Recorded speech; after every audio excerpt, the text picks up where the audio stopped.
Welcome to another episode of The Brand Called You, a podcast and podcast show that brings you leadership lessons, knowledge, experience, and wisdom from hundreds of successful individuals from around the world. Today, I'm delighted to welcome a very, very accomplished individual, Mr. Prakash Seshadri of Sea Change Consulting. He's a serial author, prolific writer, nation builder, business strategist, movie consultant, metal conditioning expert, and an avid heartfulness mediator. So Prakash, welcome to the show. Thank you, Mr. Astush. Nice being with you. Thank you. So, you've got a huge amount of different types of experiences, but today let's talk about your avatar as a coach. Let's start with asking you a question. What made you become a coach? It's a very funny story. Way back in '83, when I had graduated out of college after commerce, corporate secretaryship, my father was already a businessman. So somehow something told me that I need to get into it. And a few of our friends, we all brought in those days what you might call as a seed capital, 1,500 rupees each way back in '83, out of my savings, which I'd made from my school days. And we pulled it together to get a pharmaceutical dealership out of a local company. And we burnt all that money. It took about 6 months for us to understand that just jumping into business is not something that anybody can do. And that you need a lot of help other than finance and ability to market and all that. You need someone who can actually be outside of your business and guide you. And that experience actually that was the first initial call that I had when I reflect back on my past, is when I understood that there should have been a person who would have guided. Maybe that journey would have been more successful, because that made me go back to a job before I again started off again in '92. So in a nutshell, yes, that experience in '83 taught me the importance of an external coach. After all, even Sachin Tendulkar, Virat Kohli, MS Dhoni, they all have coaches, right? Well said. Well said. So, I'm probably older than you. I started my career in '79.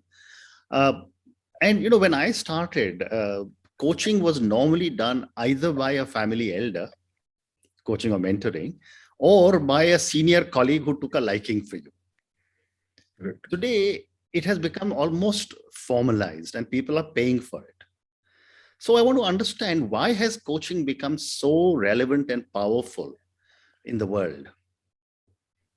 I mean, before directly answering the question, I don't know how many of the viewers might be aware that today coaching is just not a single bucket. There are about 7 subdivisions within coaching, and each one has expertise, and there are programs, there are masters which are running to make you capable of offering, right from finance to emotional to spiritual and all that.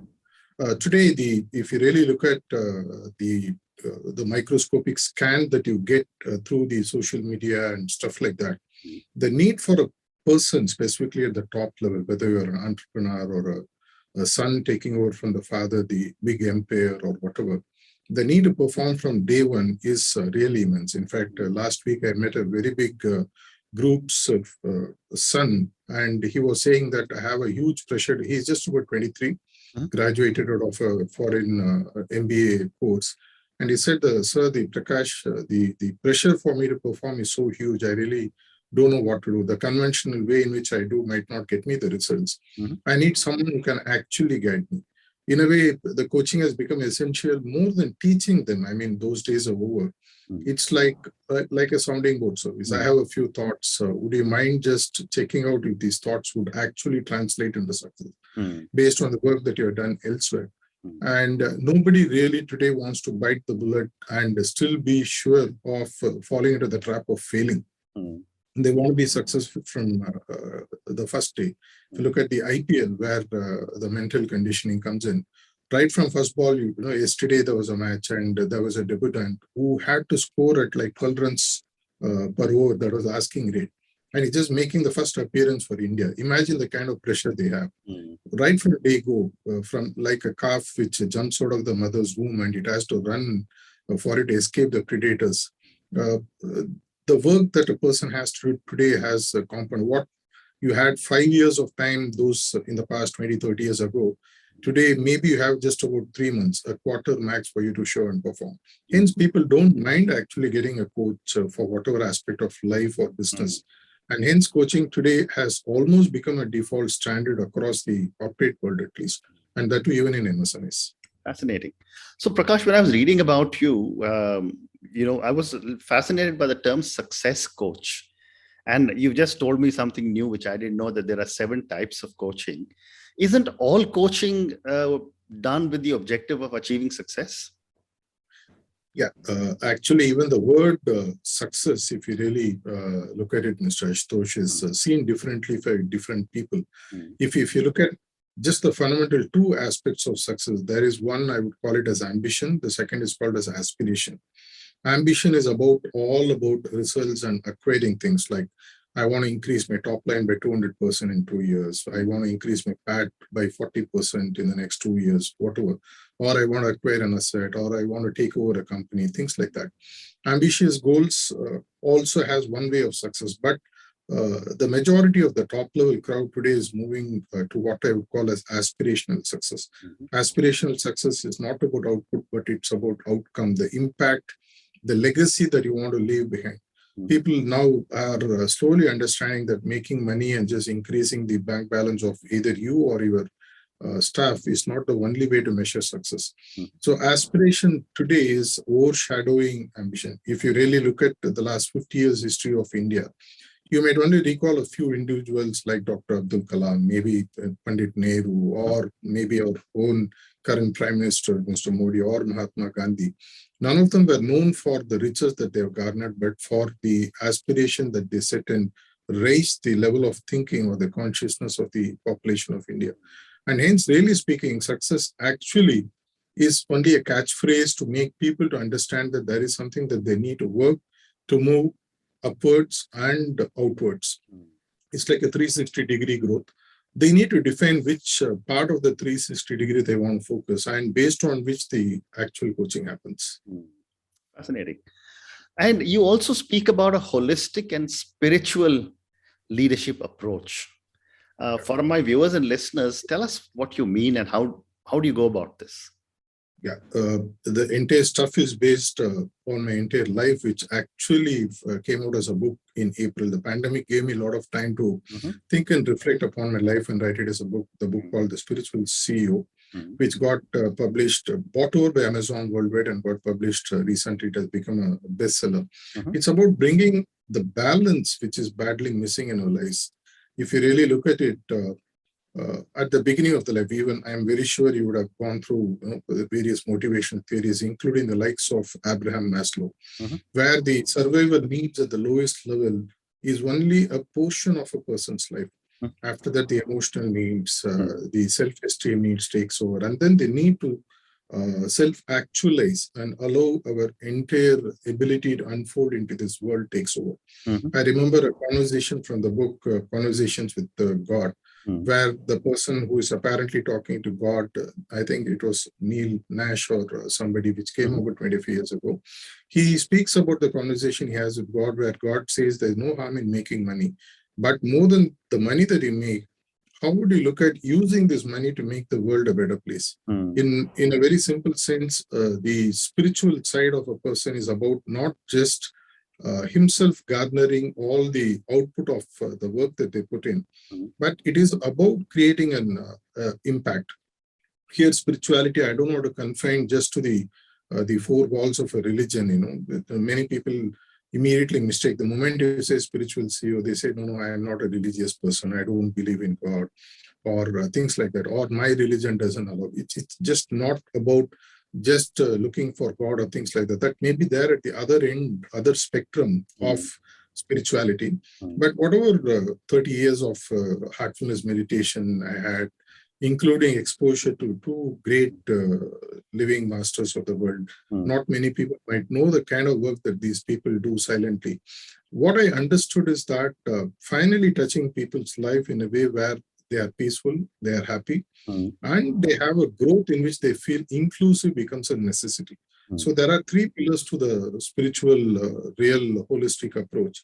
What I would call as being peaceful, being happy, and growing to ensure that all that you're capable of actually gets unfolded in this world.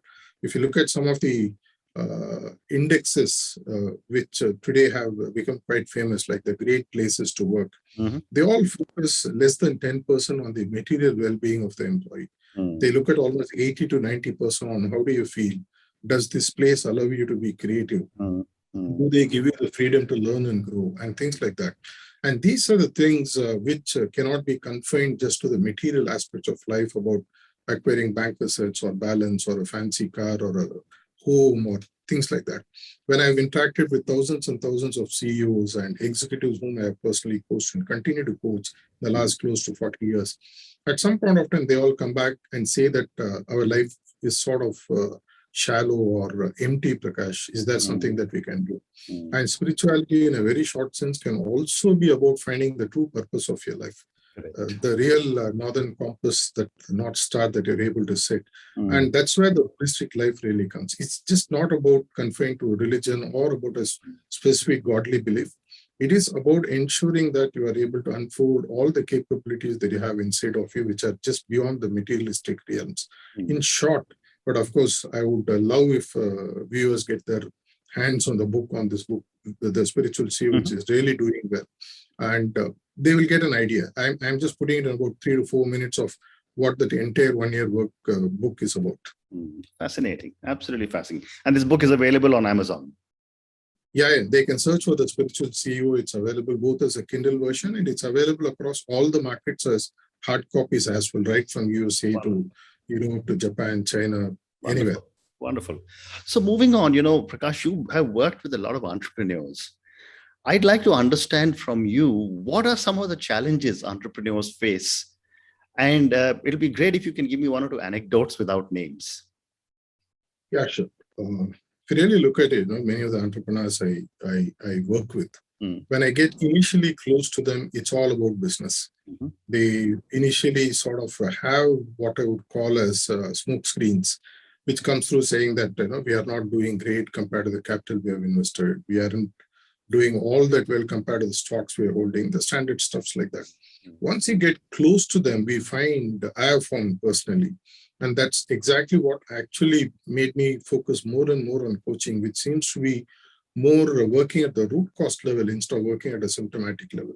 Less than 10%, the famous 10/90 principle, the golden principle, less than 10% of what they actually do pertains to business. 90% of the time, it's all about managing people, managing their emotions. Man as an emotional being is a very complex person. Every minute the emotions change, and the person who commits something in the morning doesn't do it in the evening, even at a senior level. Correct. And many of the entrepreneurs, I was recently working with a very big retail showroom. And the biggest challenge was that some of the top people were not being above board with the chairman of the group, which I was able to find out, but he wasn't able to digest it. He said, I'm paying them, this is their role. Why can't they do it? And it took almost 3 to 6 months, though I'm summarizing the whole thing in about 2-3 statements. It took him about 3 to 6 months to realize that they had certain hidden agenda or hidden desires, which the chairman of the group was not allowing to unfold. And that actually was taking more and more time, because every time he convened a meeting, and he all thought that everything was going to be business-like. But nothing was happening like that, because they were wanting him to handle their emotions, whereas he was handling numbers. He was going from a P&L and balance sheet perspective, and they are coming from a emotional intelligence and spiritual quotient perspective. After about 3 to 6 months, when this riddle was partly solved, then the true coaching started with him, and we set aside all the P&L and balance sheet metrics and moved on to how to handle people, how to touch their heart at a very close way, how to become compassionate, how to actually listen. And that actually created the turnaround in that organization. It took about 1.5 years finally, but today they're a very happy group. And many of those top people, some of them, of course, have migrated and gone elsewhere. And they do actually carry those learning, because it was just not meant for the chairman of the group, but even the people who were part of it took it with them and went. And they found out that 90% even of their life actually revolves around handling themselves, handling their emotions and the past baggages and stuff like that. And this actually I found to be fascinating, because when you handle that effectively, the business actually seems to take care by itself. Business becomes incidental. The famous quote of one of the companies, like, we also make steel, actually is true in a real sense in almost all the companies I worked with, Mr. Ashutosh. Fascinating. So let's now move on and talk a little bit about the new and young generation of people who are coming into the corporate world, into the workforce, who I believe are going to change the world in a much better way than what my generation is leaving behind. How is the workplace preparing for millennials and Gen Zs? Because there's a big perception gap between the older managers and the younger ones. Yeah, it's a fascinating question because I need to dive deeper into this on 2 or 3 different aspects because I've done a lot of work on this area. I have one at home. My daughter is about 25 years. She's a CPA. She works one of the 8 biggies, as you call. And I have someone with whom I can actually bounce ideas and check. And she's quite candid in telling bluntly on my face, being a father, it's much easier. In short, in terms of the basic expectations, which the older generation find it difficult to accept. The first point they openly say is that we want a culture, work culture, which is completely transparent and open. If you just rewind our own lives, go back to 20 years, when did we ever find a manager or a leader who was transparent, open to us? It was a one-way communication, command and control approach. Absolutely. You are told and you are supposed to do. These people are blunt and open. If you don't allow a transparent and open culture, I'm sorry, I'm quitting.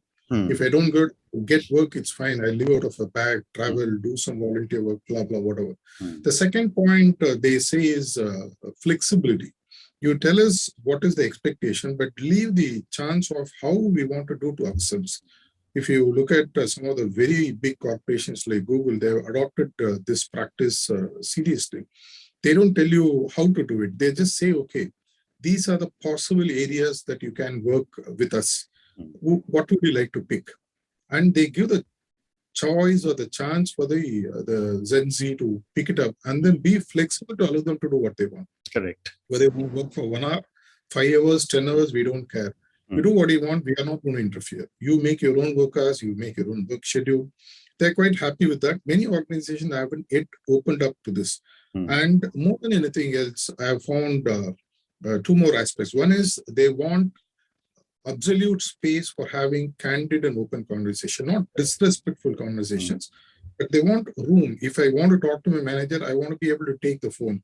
Hey, I mean, the words that they use can be shocking to some of the older generations. They call you by first name.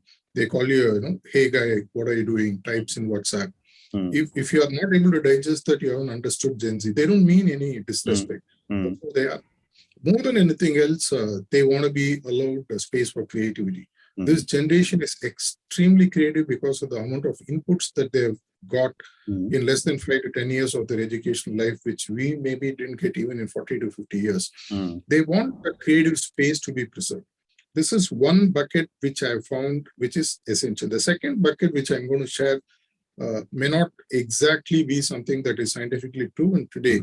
But if you look at some of the work from the mid-90s in USA, they've gone and worked in finding and mapping the DNA of the so-called the millennials and then the 2K, the Y2K Gen Z, as you would call. They found out that unlike the DNA, the dual strand mapping that we all have who were born before 85, they found surprisingly that these people, they have multiple DNA strands open. And they even call them as the purple kids or the pink kids or whatever you want to call. And they found out that their way of thinking is completely different. It's like as compared to us running in a 2-lane traffic. They have about 16 lanes or 8 lanes open. They have more channels to choose, better ways to process. They seem to look at things in a completely different way, though they may not be able to express, or even if they express, we don't connect. This DNA differentiation is becoming more and more pronounced. A lot of researchers are coming out, though the data is still not there where you can formulate a theory. But what they have found out is that this generation's DNA works completely differently, and they're working beyond dual strands. This is something which may not today be accepted. In at least 3 to 5 years from now, I'm very sure in corporate boardroom, this is a topic which will have to become part of the discussion. What is your DNA? It's just not about culture. It's about actual DNA split. And how the DNA mutation is happening in the younger kids is a fascinating subject. Wonderful. If you're able to mix both of this, we'll get a good grasp of what the current generation is about. Very interesting. So, Prakash, I have time for two more questions. We've been speaking about all the positives that the millennials and the Gen Z are bringing into the workplace. Since you've done so much work with them, what are some of the vulnerabilities they bring to the workplace? The vulnerability, I would put it mainly in two buckets, Mr. Ashutosh. First is what is their strength, is their weakness. In the sense, the current access to information, thanks to social media, whatever, has exposed them to so much of information, and they really don't know what to do with that information. If you really look at one or two generations, each generation is about 20 years ahead or behind, you'll find that information was actually filtered and given to us. It was not just like that given. I mean, a taboo topic like sex education today, which is easily being spoken, you can't even mention about it. And it was being given in doses. Whether it was right or wrong, we don't know. The current generation, what is happening is they're getting too much too fast. And that is creating too much of discontentment inside them, because they really don't know what to do with so much of information. They're flooded with so much. The second bucket is which something again arises out of the social media, is that they seem to have everything at a very early age, very, very early age. Maybe you and I don't know about you, at least I had to struggle hard to earn whatever I earned. It was not given to me in a silver spoon ever. Whereas this generation seems to have everything just like that being. Even if you track some of the big VIP cases which are flooding the news these days, these kids, without blaming them, are being flooded with so much of possibilities, including drugs and early sex and what I want to call. They just don't, they get confused and they think it is the way of life. And once the support system of parents are removed, they just like that fall like, as they say, linchpin, no? They just fall off. They don't really know what to do. In a nutshell, too much too early and too much exposure to social media, in a way, what we ourselves have created, are two major issues they are grappling, which is actually coming out as depression, mental disorders, and indiscipline, aggression. They are all symptoms. But in my view, predominantly, it's too much exposure too fast for these kids. If we are able to find a way in which we can sort of give it to them at the right dosage at the right time, we may be doing a lot of favor to the kids, but I don't know if the parents are ready these days, because the kids, at least in the last 5 years, seems to have overtaken their parents at least for the last 5 years. Let's see how it pans out. Wonderful. And my last question to you is going to draw upon what you have just spoken about, the amazing strengths they bring and some of the vulnerabilities they face. What would you say coaching can do for the young people in organizations? How should coaching set up the young people in the workplace? See, coaching predominantly for at least the earlier generation, Mr. Ashutosh, has been seen as sharing your experience with them and telling them what I would call in the younger kids' words as gyan. This generation works completely opposite. They don't want any gyan. They don't want any unsolicited advice. Almost zero talk if possible. They just want two aspects out of my own experience I'm sharing. They want you to be able to listen without any prejudices. And they want to be compassionate to their mistakes. They're ready to change. I know of many kids whom I have interacted with in my own family circles, social circles. I work with a lot of, part of my heartfulness movement, we work with a lot of colleges and schools. They all have tremendous amount of potential. But they believe that because of their ability to think differently or work differently, people don't listen. And that's where they shut themselves off. And that listening can happen only with compassion. So today's coaching, if you're looking at coaching anyone in the 15 to 20 category, age-wise, better stop giving gyan or lectures about I have been there, I have done it. Get to their level, listen and be compassionate. Once they pour out, when the vessel is empty, they'll be ready to take up whatever little bit of knowledge or wisdom you're ready to share. Fascinating. You know, on that note, I mean, it's almost as if you're saying that we should not be talking about, you know, when I was young, I used to go to school on a cycle, or I used to work, you know, and I've seen this very often you're so right in saying that don't try and pontificate to them and don't try and give opinions, listen to them. But Prakash, on that note, thank you so much. It's been such a pleasure speaking to you. Thank you for talking to me at length on coaching and your vast experience of working with millennials. Thank you for sharing with me how we can work with them much closer. Thank you again Thank and you, good Mr. luck. Thanks a lot. And I really wish all the viewers are watching this that whatever little bit of probing question that Mr. Ashutosh had in the answer that I've been given would resonate with you. Please feel free to get in touch with any of us for any further support you need. I look at making a social impact in a big way. So thanks a lot for this great opportunity and for this platform. Thank you. Thank you for listening to the Brand Called You videocast and podcast, a platform that brings you knowledge, experience, and wisdom of hundreds of successful individuals from around the world. Do visit our website www.tbcy.in to watch and listen to the stories of many more individuals. You can also follow us on YouTube, Facebook, Instagram, and Twitter. Just search for the Brand Called You.